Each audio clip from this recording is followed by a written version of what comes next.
నిజంగా నువ్వు బాధపడుతున్నావే, నిన్నేదో అన్నారు, నన్నేదో అన్నారని వైఎస్ఆర్ కాంగ్రెస్ పార్టీ వాళ్ళు ఒక్కళ్ళు కూడా మాట్లాడలేదు మీ గురించి ఏనాడు కూడా. కానీ మీ భర్త, మీ కొడుకు ఏం చేస్తున్నారమ్మా? ఇంతకి ఇంతెందుకు?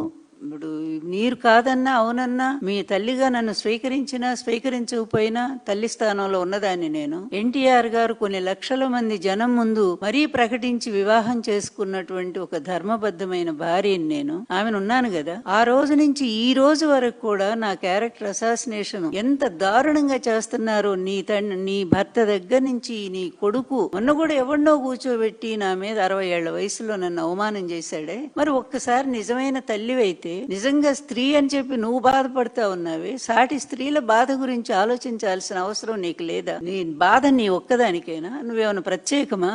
మేమంతా స్త్రీలం కాదా? మేమంతా కూడా పెద్ద కుటుంబాల్లో ఉన్నవాళ్ళం కాదా? మేమంతా ధర్మ మార్గంలో నడిచేవాళ్ళం కాదా? ఈ విధంగా ఇష్టం వచ్చినట్టుగా నన్ను మాట్లాడి అసహ్యకరమైనటువంటి భాషతో ఇప్పటికి కూడా ట్రోల్ చేస్తానే ఉన్నారు. ఐటీడీపీ ద్వారా అతి దారుణంగా చేస్తానే ఉన్నారే. మరి ఒక్క రోజన్న ఇది తప్పు అని చెప్పి వాళ్ళకు నువ్వు చెప్పావమ్మా? ఇంతెందుకు? రాష్ట్రంలో మహిళల మీద జరుగుతున్న అన్యాయాలు, అతి దారుణమైన అన్యాయాలు, ఈ తెలుగుదేశం పార్టీ, అందులో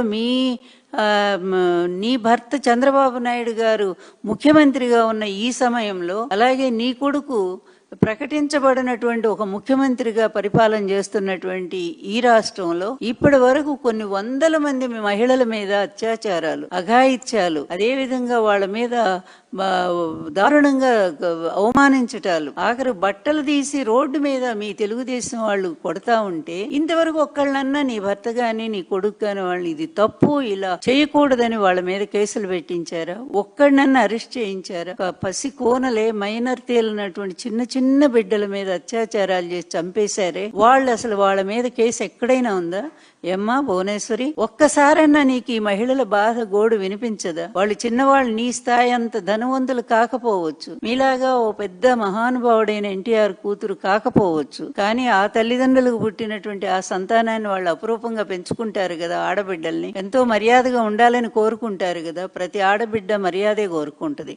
అట్లాంటి బిడ్డల్ని ఎంత దారుణంగా ఈ తెలుగుదేశం పార్టీ, మీ నాయకత్వంలో ఉన్నటువంటి ఈ తెలుగుదేశం పార్టీలో వాళ్ళు కీచకుల్లాగా మారి ఆ మహిళల మీద అత్యాచారాలు, అన్యాయాలు, దారుణాలు, దాష్టీకాలు ఇన్ని జరుగుతా ఉంటే రాష్ట్రంలో ఏమ్మా ఒక్క రోజు కూడా నీకు కనిపించలేదా? నీకు ఎవరో ఎప్పుడో, అది కూడా మీ పార్టీలో ఉన్నప్పుడు ఒకరు అన్నారని అది ఇప్పటి వరకు కూడా ఇన్ని సంవత్సరాలు లాగుతానే ఉన్నారే. అది ఇప్పుడు నువ్వు కూడా అదేగా లాగుతున్నావు. నీ భర్త, నీ కొడుకు అదే వాడుకున్నారు. నా తల్లికి అవమానం జరిగిందని ఆయన, నా భార్యకి అవమానం జరిగిందని నేను ఏడవని కూడా ఏడ్చాడు కదా. దొంగేడుపు. అదో పెద్ద డ్రామా క్రియేట్ చేశారు కదా అసెంబ్లీలో కూడా. బయటకు వచ్చి ఇంకొక సినిమా చూపించారు కదా.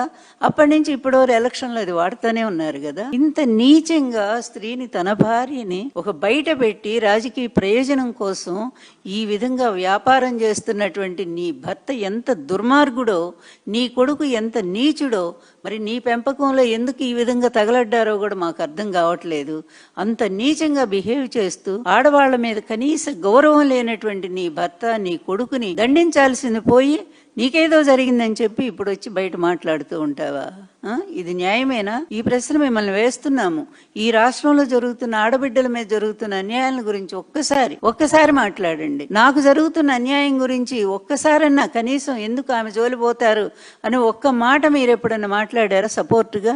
ఏనాడు లేదు కదా. మీకు మీరే ఈ విధంగా సపోర్ట్ ఇచ్చుకుంటే, సమర్థించుకుంటే అమ్మా అది నవ్వులాటగా ఉంది తప్ప ఇక్కడ రాష్ట్రంలో ఎవరు కూడా నవ్వుకుంటున్నారు. మీ మీద సానుభూతి కించిత్తు కూడా లేకపోగా మీరు కూడా అబద్ధాలతో చేరి మాట్లాడుతున్నారని అందరూ కూడా నవ్వుకుంటానే ఉన్నారు.